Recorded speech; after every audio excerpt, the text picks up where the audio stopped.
Powered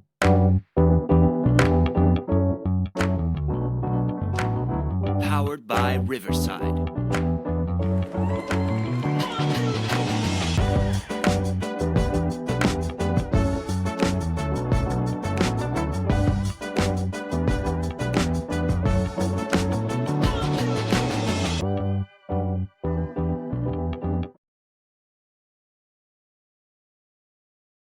Yo, what is going on, everyone? Welcome back to another edition of the Dak Cohen Podcast. I am your host, Dak Cohen, and we are finally here, finally doing a video podcast stream. It may seem a little closed at the moment, but I will change that eventually in the next episode. But for now, we're going to cover over a couple of things, as you guys know. We're going to head off to the football world. A couple things are happening in NFL. Let's take a look. Sources: Chiefs expect to release Isaiah Buggs after arrest. The Kansas City Chiefs are expected to release defensive lineman Isaiah Buggs, who has been arrested multiple times in Alabama this offseason, sources tell. Buggs was booked on a domestic violence / burglary charge in Tassacola, Alabama on June 16th. That came after he was charged May 30th with 2 misdemeanor counts of second-degree animal cruelty in Tassacola. 2 dogs allegedly under his care, a pit bull and a Rottweiler mix, were found to be neglected with several were severely malnourished. The pit bull had to be extracted. Buggs' bail on animal cruelty charges was revoked after his domestic violence arrest. He is currently in Tulsa County Jail after being booked last Monday. Buggs' agent Terry Robinson has alleged that his client is a victim of an ongoing subverse campaign to force the closure of the hookah lounge he owns in Tassacola. Buggs, who's 27, played 2 seasons for the University of Alabama and was selected by the Pittsburgh Steelers in the 6th round of the 2019 NBA draft. He played 3 seasons for the Steelers and 2 for the Detroit Lions before joining the Chiefs in January as a practice squad player. So originally he was on our practice squad. The Chiefs re-signed Buggs to a futures contract in February, so he got called up and got signed to a contract. It has been an off-season of legal troubles for several Chief players this off-season. Wide receiver Rashid Rice was arrested in Dallas in March for his involvement in a 6-car crash that injured at least 7 people. Police say Rice was driving 190 miles on a freeway before crashing the car. Rice is facing 1 count of aggressive assault, 1 count of collision involving serious bodily injured, and 6 counts of collision involving injury. Rice is also a suspect in an alleged assault that injured a man in a Dallas nightclub. The man does not want police to file charges, however. The investigation remains ongoing, Dallas police said last month. Offensive linemen Wanya Morris and Godric, meanwhile, were arrested last month in Johnson City, Kansas on a misdemeanor possession of marijuana charges. Oh boy. So you're telling me the Chiefs have been struggling. I'm not surprised. Are we surprised by this? No, I'm not surprised. Boo-hoo.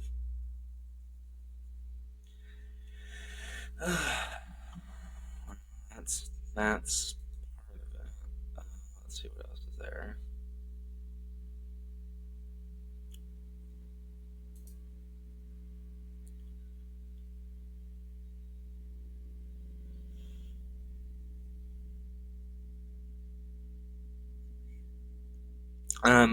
Alright, we're gonna do these.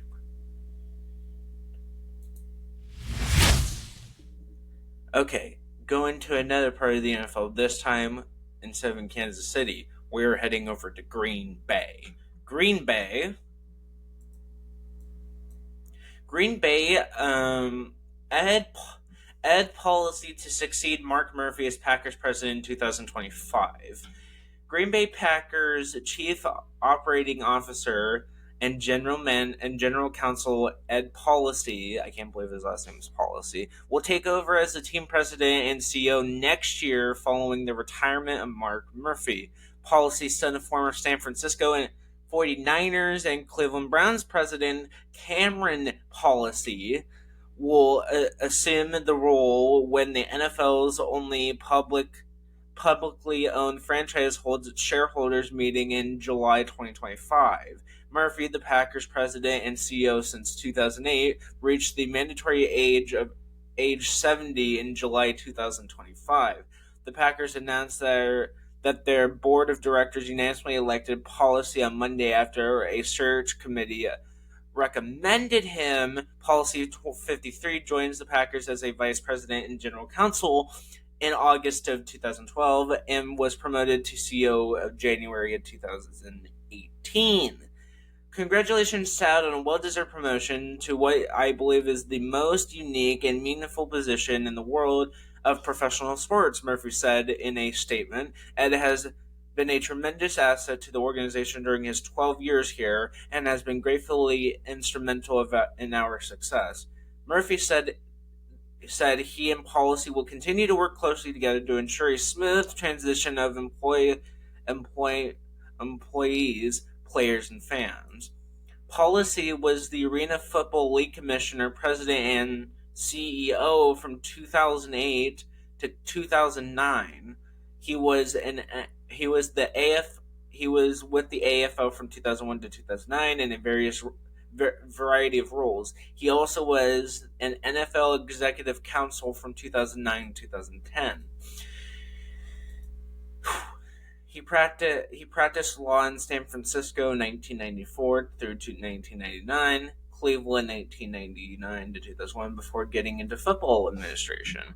Policy's role with the Packers have included directing the team's legal affairs and leading the team's communications, marketing, and fan engagement, sales and businesses, deployment, and security and hospital departures. This is the absolute best job in sports, Policy said in a statement released by the team. We are the stalwarts of the most iconic and unique organization in all of professional sports. I am excited to continue to work with so many talented teammates who have ensured the Packers' consistent success on and off the field. We are the people's team, and I love being part of it. He also helped lead the development of Titletown, a 45-acre real estate development that just west of Lambeau Field. Stop saying Lambeau. We will continue our relentless focus on a winning culture that transcends the playing field, Policy said. The Lombardi Trophy will always be our North Star and ensure a positive impact on our community. Will continue to be paramount in our decision making. We have the greatest fans in sports and will never take their commitment to the Packers for granted. The Packers said their search committee went through a list of more than 90 candidates before conducting virtual and in-person interviews earlier this month, according to the Associated Press. So, looks like the Packers have a new owner. Sounds interesting. Hopefully it works out.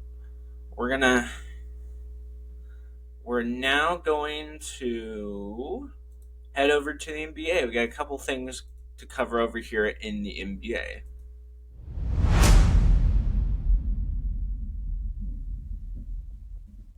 Okay, now heading over to the NBA.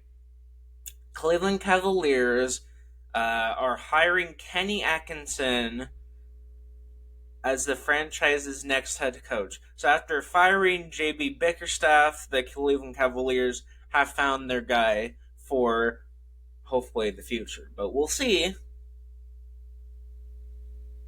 We will see.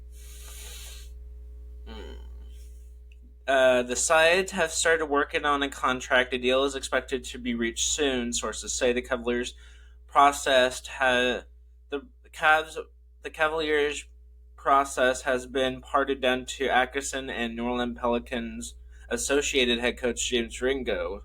Sources say Ringo, who worked the past season with new Detroit president Tajin London in New Orleans, is now expected to become a prominent candidate in the Pistons coaching search. Atkinson, the top assistant with the Warriors, takes over a career roster that advanced to Eastern Conference Finals, Eastern Conference semifinals, and won 99 regular season games over the past 2 seasons.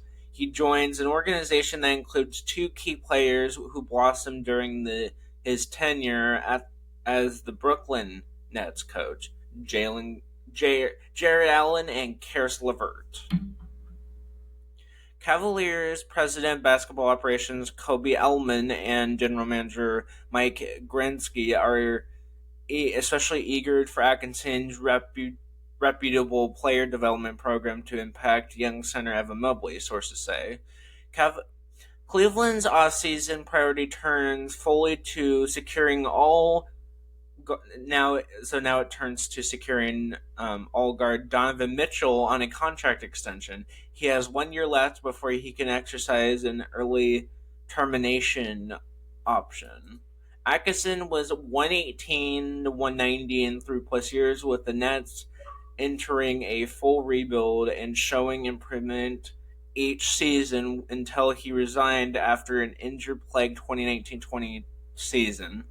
He spent the 2021 season with the LA Clippers as an assistant before joining Steve Kerr's staff as a top assistant in 2021. 2 years ago, Atkinson briefly accepted the Charlotte Hornets head coaching job before changing his mind and remaining on with the Warriors.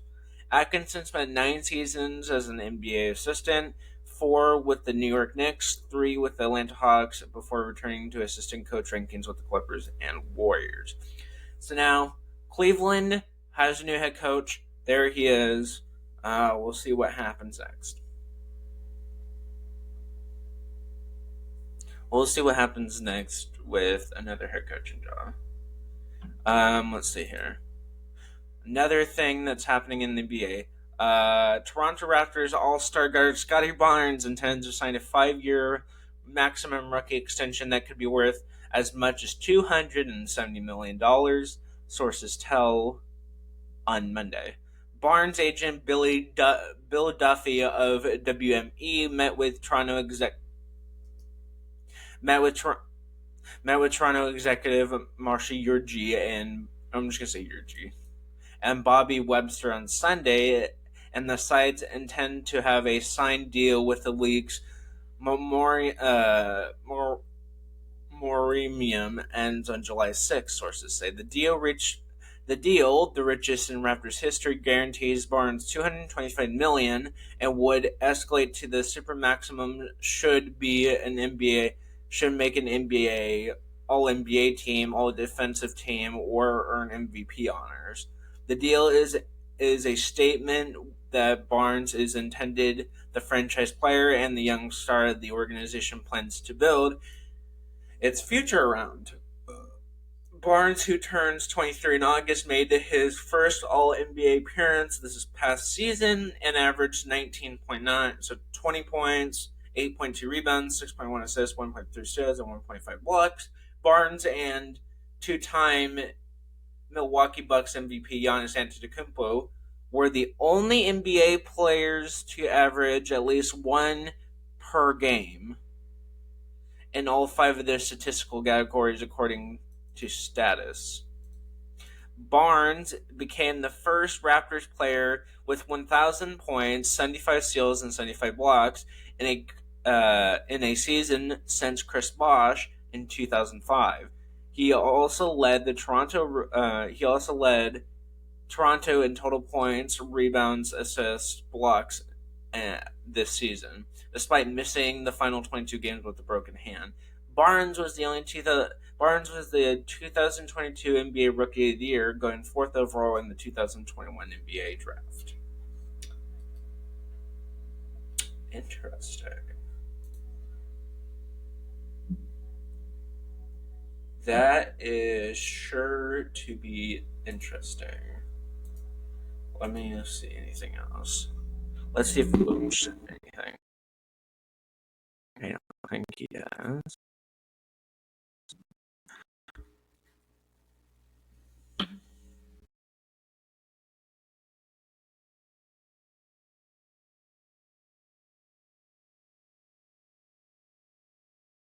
Here's another thing. It was like from 2 hours ago. Nan Borgen and Chris Fleming are joining Chauncey Billups' coaching staff with the Trailblazers. Borgen has been a Raptors assistant and spent seasons as Pacers head coach. Fleming had a prominent role under Billy Donovan with the Bulls, and stops with the Nets and Nuggets. So Portland gets some new people added.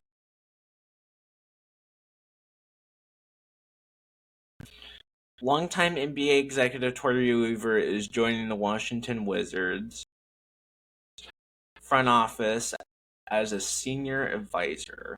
Weaver, who most recently spent 4 seasons as Detroit's GM, reunites with the Wizards president Michael Wagner and GM Will Dawkins, with whom Weaver worked for more than a decade together as part of the Oklahoma City Thunder basketball leadership.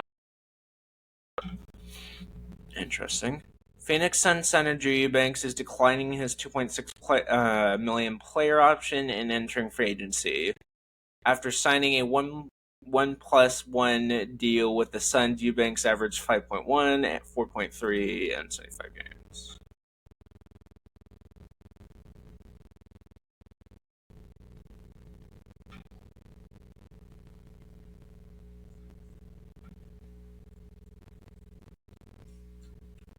That's kind of what the gist of what's going on here now. Let's see if Shams tweeted anything.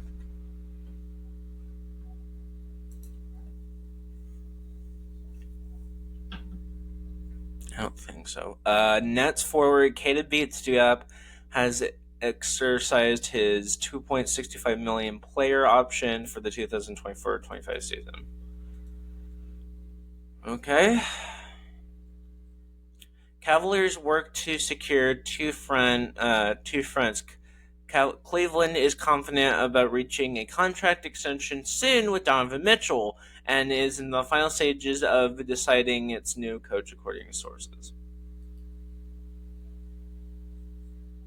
The Philadelphia 76ers, interested in pursuing Paul George, has significantly warned in recent days, and the franchise is expected to be aggressive elsewhere when its salary cap flexibility and draft capital leading into next week's NBA draft.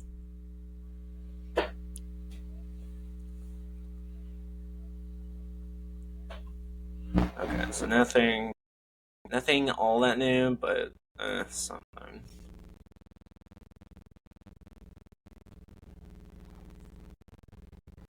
I wonder.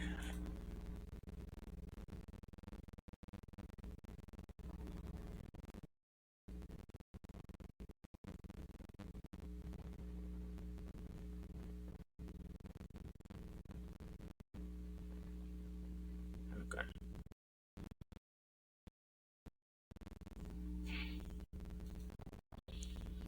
Anyways, well, that looks like it will be it. Thank you guys for watching, watching for the first time. Thank you guys for watching this edition of the DatCom podcast. Make sure to follow on Twitter and Instagram at the DatCom podcast. And I am your host, Dat Cohen, and I'll see you guys next time for another edition of the DatCom podcast. Your host, Dat Cohen, out.